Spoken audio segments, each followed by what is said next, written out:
হরে কৃষ্ণ। আজ আমাদের মধ্যে একজন বিশেষ অতিথি উপস্থিত আছেন, যিনি এখন মানে আপনারা বলতে পারেন সমগ্র বিশ্বে প্রচার করছেন চৈতন্য মহাপ্রভুর বাণী এবং ভক্তি সিদ্ধান্ত সরস্বতী গোস্বামী ঠাকুর প্রভুপাদের বাণী। উনি আজ থেকে নন, প্রায় অনেক দশক ধরেই উনি বিদেশে প্রচার করতে যান। অনেক বিভিন্ন ইউনিভার্সিটি, বিভিন্ন কলেজে, রিনাউন্ড ইউনিভার্সিটি কলেজে উনি বক্তৃতা দেন স্টুডেন্টসদের মাঝখানেও। তো আমাদের আজকে খুব সৌভাগ্য যে আমরা ওনাকে আমাদের সাথে পেয়েছি। তো আমরা ওনার থেকে কিছু প্রশ্ন, যেগুলো এখনকার জগতে হয়েই থাকে, তো সেই প্রশ্নের ঠিক সঠিক জবাব পাওয়া যায় না, তো আমরা আজকে সেই কয়েকটি প্রশ্ন ওনার থেকে জিজ্ঞেস করব। তো আমাদের সাথে আজকে উপস্থিত আছেন নানা দেন শিল ভক্তি বিভূত বোধায়ন গোস্বামী মহারাজ। হরি বল, হরি বল। ধন্যবাদ, প্রণাম মহারাজ। আমরা খুবই আনন্দিত যে আজকে আপনাকে আমাদের সাথে আমরা পেয়েছি। তো আমাদের কিছু প্রশ্ন আছে, তো সেই কিছু প্রশ্নই আজকে কথোপকথনের দ্বারা আপনাকে আমি কিছু জিজ্ঞেস করব। আজকাল যেমন মহারাজ দেখা যায় যে লোকে এরকম মেডিটেশন, যেটাকে ধ্যান করছে, অনেক ধরনেরই মেডিটেশন দেখা যায় যে তারা করছে, সব কিছু করছে। তো আমরা কি ধ্যানের দ্বারা মানে কি ভগবানকে সত্যি মানে প্রাপ্তি হয়? তো এটা আমরা কি করে বুঝবো যে ধ্যানের দ্বারা প্রাপ্তি হয়, বা ধ্যানের দ্বারা যে আমাদের কোনো ভালো উপলব্ধি হচ্ছে, সেটাই বা কী করে বুঝবো?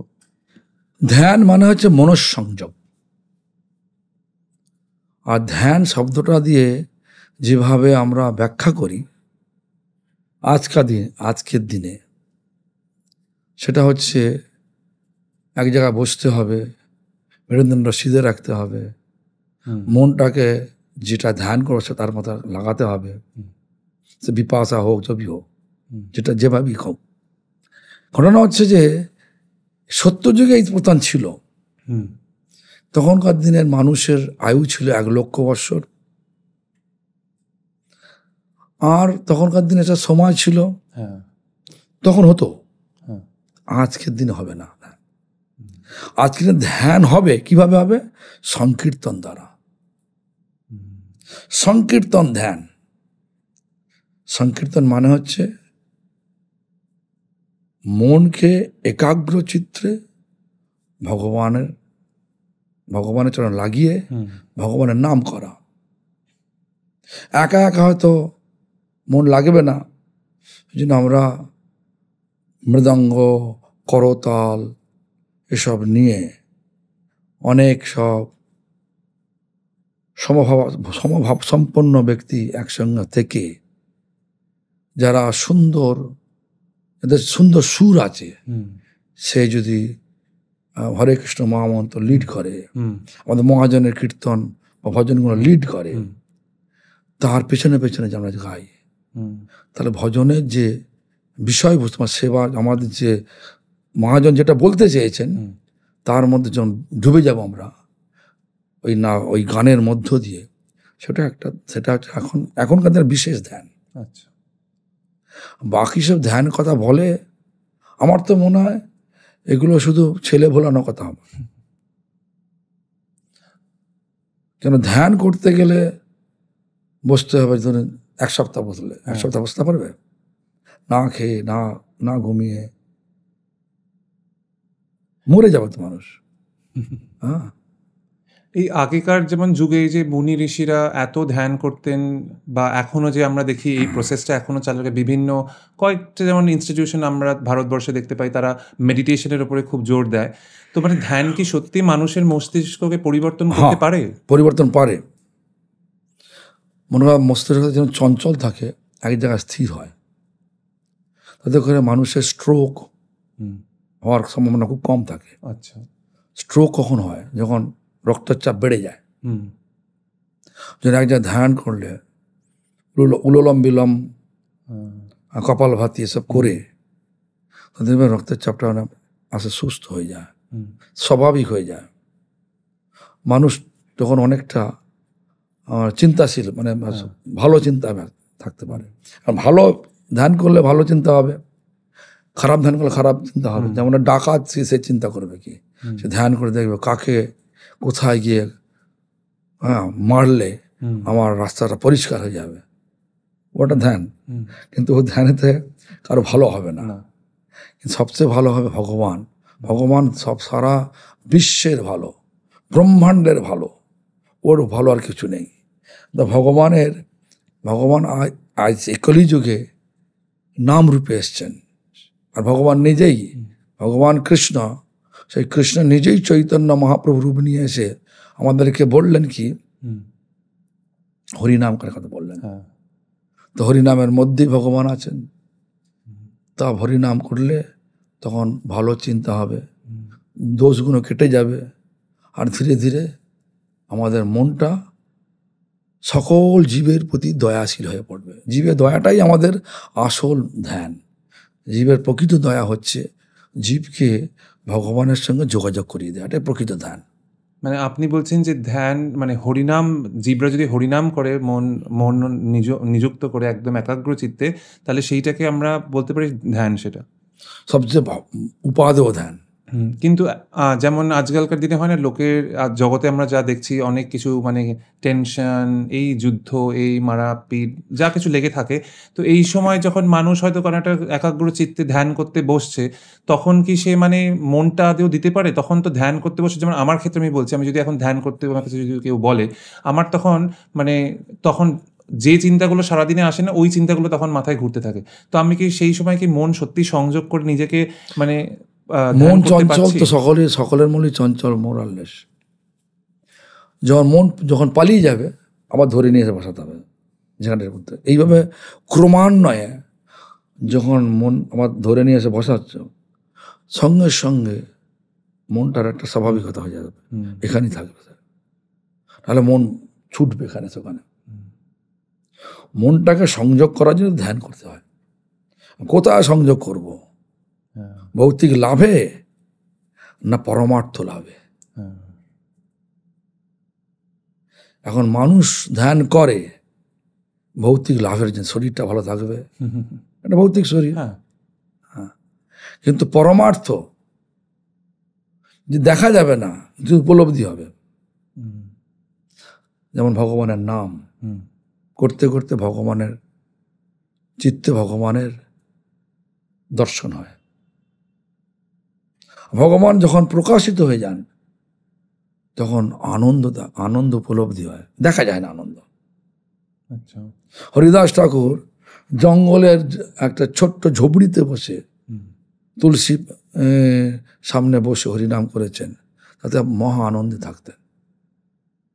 আর একটা মানুষ সুন্দর শয্যায় শুয়ে তার আনন্দ নেই ততটা। একই জিনিস। কিন্তু এই ধ্যানটা মানে একদিন বা দুদিন বা 3 দিনের তো বিষয় নয়, এটাকে আমাদের মানে করে যেতে হবে, বা প্র্যাকটিস। ভগবানের সেবাটা নিত্য, মনটা ভগবানের কাছে রাখা নিত্য। 1 সেকেন্ড যদি মনটা একটুখানি ভগবান থেকে চলে যায়, তাহলে ওই 1 সেকেন্ডের মধ্যে মায়াদেবী আমাদের মধ্যে প্রবেশ করে আমাদের জীবনটাকে বিপন্ন করে দিতে পারে।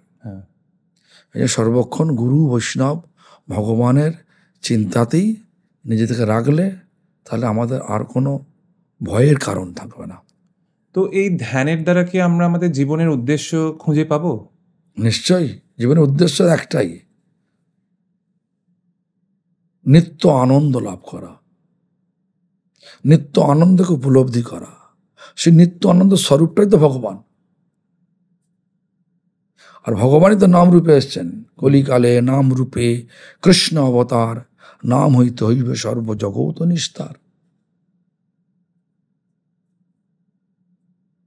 ঠিক আছে। তো আর মানে মহারাজ, আমি আরেকটা জিনিস যেটা জানতে চাইছি, সেটা হলো এই যে আপনি বললেন যে ধ্যানের দ্বারা আমরা জীবনের উদ্দেশ্য খুঁজে পাবো।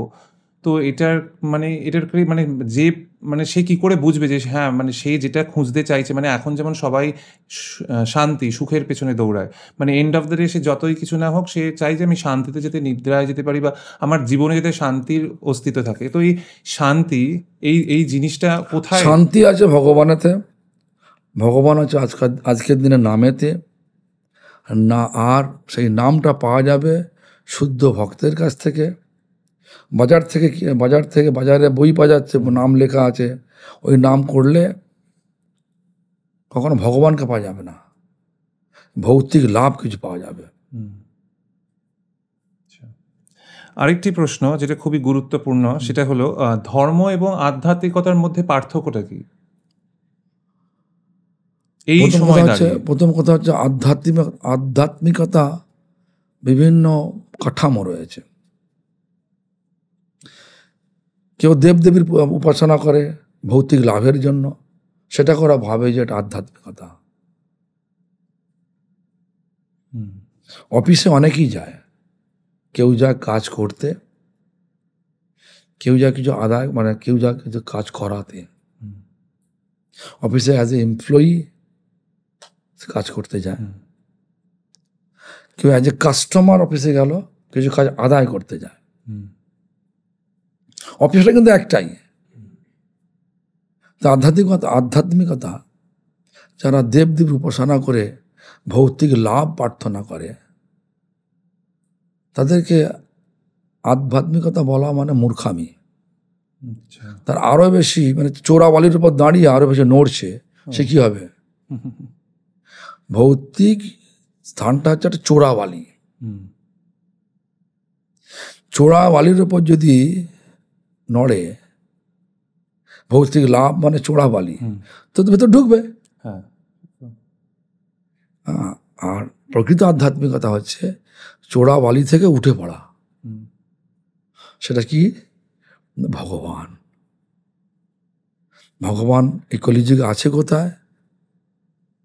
কলিযুগে আছে, ভগবান আছেন শুদ্ধ ভক্তের হৃদয়েতে। শুদ্ধ ভক্তর মুখারবিন্দ থেকে, মুখ থেকে যে ভাগবত শব্দ বেরোয়, ভাগবত কথা সেখানে আছে, কথাতে আছেন, নামেতে আছেন। যেমন দেশলাইয়ের বাক্স, দেশলাইয়ের কাঠিতে বারুদ আছে, দেশলাইয়ের বাক্সের গায়ে বারুদ আছে। বারুদে বারুদে ঘর্ষণ করলে কাঠিতে আগুন জ্বলে ওঠে। আগুনটা যেন ভগবান। আর দুটো হচ্ছে আধ্যাত্মিকতা। আমার উদ্দেশ্য ভগবানকে লাভ করা। আমি শুদ্ধ ভক্ত খুঁজব, যার হৃদয়তে আছে ভগবান, তার থেকে সেই নাম, ভগবানের নাম নেব। সেই নাম নিয়ে আমি আমার হৃদয়তে সেই নামকে ঘষতে থাকব। তখন যেমন কাঠিতে আগুন, কাঠি আর ঘষলে কাঠিতে জ্বলে ওঠে, হৃদয়টা যেমন কাঠি, আগুন জ্বলে উঠল, ভগবান প্রকাশিত হয়ে গেল, ভগবান এলো, আমার সমস্ত অজ্ঞতার অন্ধকার চলে গেল, তখন আনন্দ নেমে এলো। ভগবান আছে যেখানে আনন্দ আছে, ভগবান নেই দুঃখ আছে, মায়া আছে। এটা আপনি বোঝালেন আধ্যাত্মিকতা এবং প্রকৃত আধ্যাত্মিকতা। তো এবার আপনি জানতে চাইবো যে ধর্মটা আপনি কি বলবেন তাহলে? ধর্মটা হচ্ছে, এইভাবে আমরা ব্যাখ্যা করি ধর্মের। আমার পরম গুরুদেব নিত্যলীলা প্রবিষ্ট শিল প্রভুপাদ ভক্তি সিদ্ধান্ত সরস্বতী গোস্বামী ঠাকুর, তিনি বলেছেন আমরা সকলেই একটা আত্মা, শরীর নই। আত্মার স্বাভাবিক যে নিত্য স্বভাব, সেটা হচ্ছে আত্মার ধর্ম। স্বাভাবিক নিত্য স্বভাবটা হচ্ছে চির আনন্দ লাভ করা। সেই চির আনন্দটা, সেই চির আনন্দের স্বরূপটাই হচ্ছে ভগবান, সেটা কৃষ্ণ। কৃষ্ণ শব্দটা এভাবেই ব্যাখ্যা করা আছে, যিনি সকলকে আকর্ষণ করে তিনি কৃষ্ণ, চির আনন্দ প্রদান করতে সমর্থ, তিনি কৃষ্ণ। এখন ধর্ম মানে আমরা আমাদের লক্ষ্য করতে কোথায় আছে কৃষ্ণ? তো কৃষ্ণ নাম, কৃষ্ণ আছে নামেতে, কৃষ্ণ আছে হৃদয়েতে, কৃষ্ণ আছে শুদ্ধ ভক্তের কথাতে। এই তিন জায়গায় ঘোরাঘুরি করলে তবে ধর্ম হবে। শুধু শুনলে হবে না কথাগুলো, আমার জীবনে পালন করতে হবে, তবে ধর্ম হবে, তবে আনন্দ পাবে। অসংখ্য ধন্যবাদ মহারাজ, আপনার এই গুরুত্বপূর্ণ সময় দেওয়ার জন্য এবং এই প্রশ্নের উত্তরগুলো দেওয়ার জন্য। আমরা আশা করি এই প্রশ্নের উত্তরগুলো আমাদের জীবনে যদি আমরা ধারণ করতে পারি বা এইভাবে গুরু বৈষ্ণব ভগবানের কথা মেনে চলতে পারি, তাহলে সেটা নিশ্চয়ই আগামী দিনে আমাদের অনেক মানে সার্থকতা বা অনেক আমরা জীবনে ভালো কিছু উপলব্ধি করতে পারবো। হরে কৃষ্ণ। হরে কৃষ্ণ।